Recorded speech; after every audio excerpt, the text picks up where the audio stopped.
Keeping the world's nuclear weapons under control and out of the hands of terrorists are top goals for more than 50 leaders who will gather in the South Korean capital.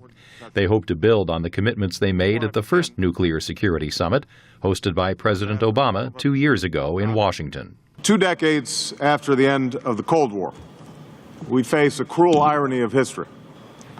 The risk of a nuclear confrontation between nations has gone down, but the risk of nuclear attack has gone up.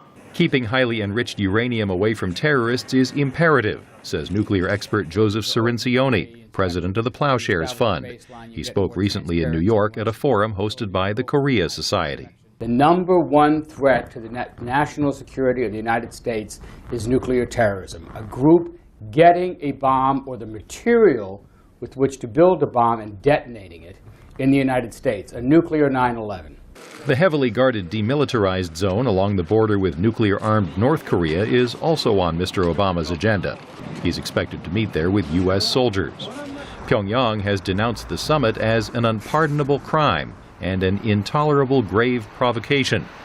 North Korea's nuclear program raises fears in the West, but it will not be one of the summit's main agenda items, says Alexandra Toma, founder of the Fissile Materials Working Group. There's no way you can't not talk about North Korea, but I think that certainly Korean experts and the Korean government recognize that the Nuclear Security Summit is much more than that. The safety of nuclear power plants also will be a prominent topic of discussion in Seoul, especially after an earthquake and tsunami led to a nuclear plant meltdown last year in Japan.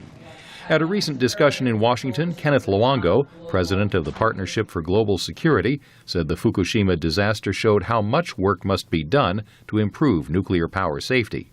And what Fukushima's highlighted for everybody, besides the fact that you can have a major nuclear accident in a highly developed country, is that we don't have an adequate system for dealing with radioactive dangers that cross borders. Before the summit itself, President Obama will meet individually with several other leaders, including Russian President Dmitry Medvedev and Chinese President Hu Jintao. Kent Klein, VOA News, the White House.